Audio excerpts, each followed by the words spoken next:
We've got the former Green Beret commander, retired Lieutenant General Jerry Boykin, in the meantime, to weigh in on this. General, what happens now, you think?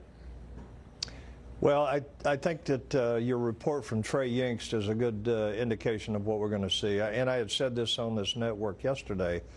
I don't think we're going to see any more attributable attacks, certainly not in the short term, out of Tehran. But I think that you're going to see Kataib Hezbollah and these Shia militias and some of the other groups that have been created and supported by Iran. I think you'll see them doing exactly what Trey was describing there. They'll be firing rockets. This is more of the same. This is not new.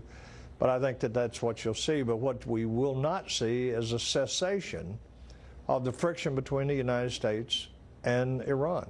This has been going on since February of 1979, the first time they entered our embassy.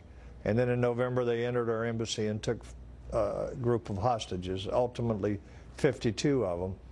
And in fact, I was there on the night of the 24th of April, 1980, when we tried to rescue those hostages, and we lost 8 good Americans. That's right. Eight great, heroic Americans died in that desert there trying to rescue our hostages in the embassy in Tehran. So this has been going on for 40 years. This is not going to end just because it is de-escalating right now. There will continue to be tension.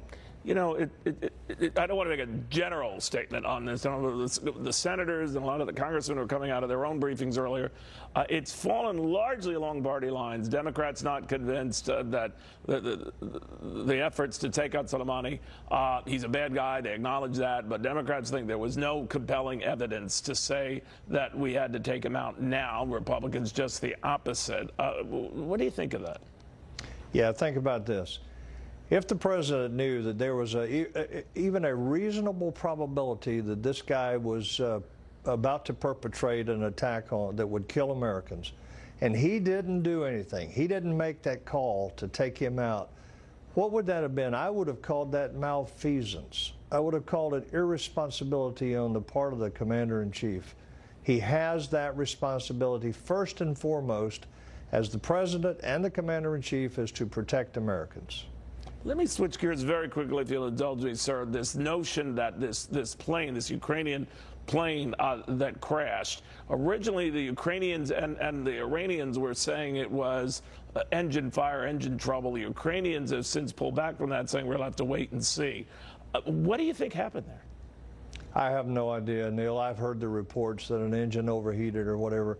But what I do know is that that was not as a result of any American operation or activity that brought that plane down.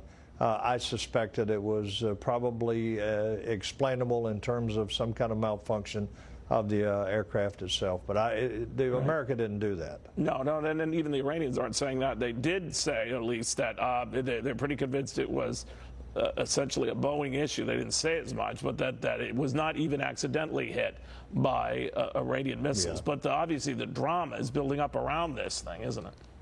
Yeah, and given where the Democrats seem to be right now in terms of giving Donald Trump credit for anything, you know, it's only a matter of time until he would potentially be blamed for that too, for some nefarious act. But the reality is that the president has played this very well. It's de-escalating rapidly now, and I think he's called the shots exactly right. General, thank you very, very much. We're going to go back to Washington right now.